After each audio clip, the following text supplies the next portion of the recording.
I've got about apparently 5 or 6 minutes to say the most useful things I can think of. I'm going to do my best. It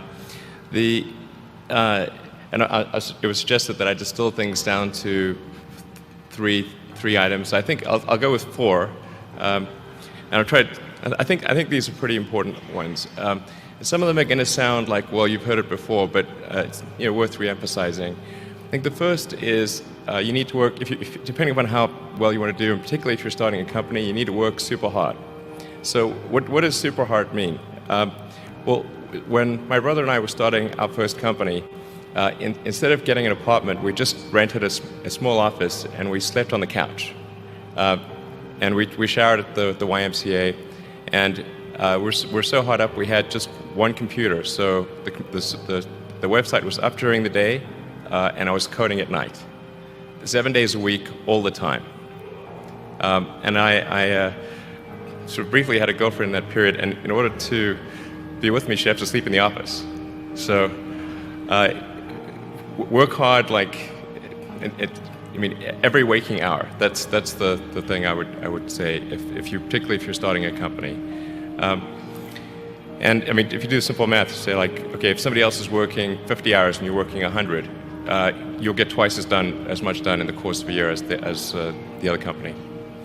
The other thing I'd say is that if you're creating a company or if you're joining a company, the most important thing is to attract great people. So either join a group that's amazing, that you really respect, or if you're building a company, you've got to gather great people. I mean, all a company is a group of people that have gathered together to create a product or service.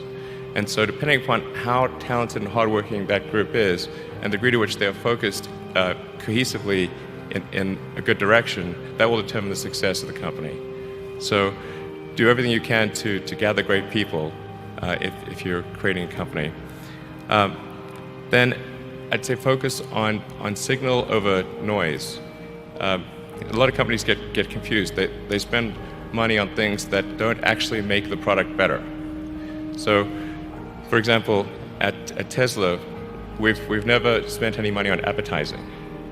We put all of the money into R&D and manufacturing and design to try to make the car as good as possible.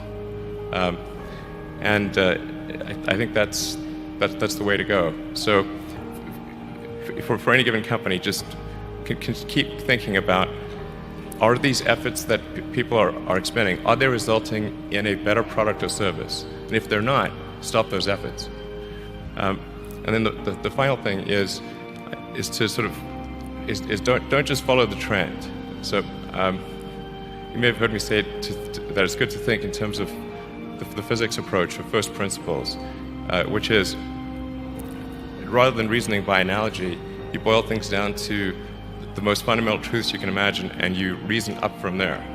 And this is a good way to figure out if something really makes sense, or if it's just what everybody else is doing.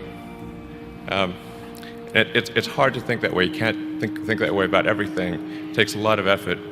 But if you're trying to do something new, it's the best way to think. And that framework was developed by physicists to figure out counterintuitive things like quantum mechanics. So it's really a powerful method.